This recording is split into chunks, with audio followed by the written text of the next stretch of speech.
Well, my first enterprise was in lawn care. Like a lot of kids, about 13 years old, I wanted some money. Dad pointed to the lawnmower and said, start pushing, right? So I started cutting neighbors' grass and that kind of thing. And literally the very first day I was cutting the neighbor's yard, I decided I didn't like cutting the grass, right? So I went out and hired another kid to push the lawnmower. I arbitraged the fee. I replicated that, had 5, 10 yards to cut, and I could still make some money, and somebody else did all the work. So that continued to grow, and I just kept developing that idea further and further. Then eventually I had about 35 yards, had a lot of people working for me, and every Saturday I'd get on my bike and I'd go from door to door to basically resell each one of those projects. And one Saturday is in the late summer, early August, in Pennsylvania. The grass doesn't grow very quickly. So I started hearing people say, well, it can go an extra week, come back next week. Happened about 5 times in a row, and I thought, man, this is going to cost me some money, right? Because I got to keep all these people working. So I came up with an idea that I would sell my services under a contract. It could be a semi-annual or annual contract, quarterly, whatever. I would do whatever they really want to do. But they'd prepay for those services, and I expanded the services I offered. So it wasn't just cutting the grass. I would pick up the twigs and leaves after a storm, or I'd shovel the walk in the winter, or whatever it was. I wasn't going to do any landscaping, but I was going to take care of the yard, make it, keep it looking nice, that kind of thing. And that continued to develop, and almost everybody took those contracts, and I actually kept them in a big loose leaf notebook. I mean, back then in grade school, you have a loose leaf notebook, had a blue canvas cover on it. You could write on it in magic marker. I wrote on mine, Steve's Big Book of Business. I kept everything in that book about that business, all the contracts, all the billing, all the everything about it. So, and that's how I got started.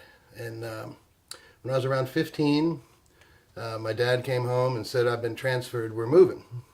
And I said, well, Dad, what am I going to do with my business?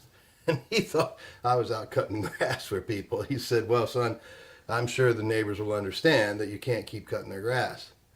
And I said, no, Dad, I don't think you understand. Right? So I went and got that big book of business, and I laid it out on the table in front of him. And he leafed through it, and as he got about halfway through, he realized what he was looking at. And all of a sudden, he said, let me see your bank book, son. And we'd made quite a bit of money for a 15-year-old kid, and he was astonished by what I had done. I had 35 guys working for me. Some of them were adults, and some of them were kids, but it was a pretty good sized business.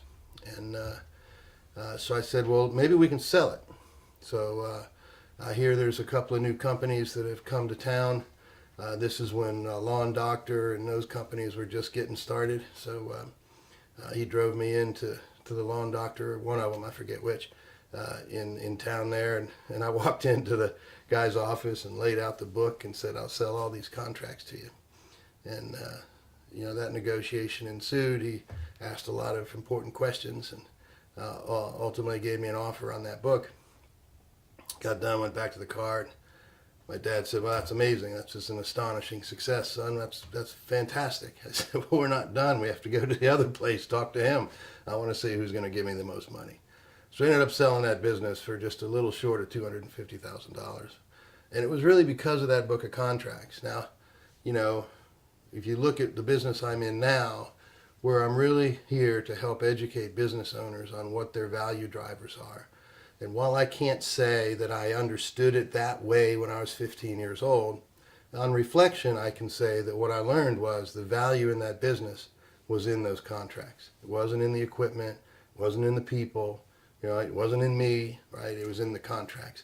And so that taught me an important lesson. And I kept using that lesson throughout my life, throughout the many other businesses I ran during school and college and after college, and ultimately out in the Silicon Valley working for top-tier venture firms.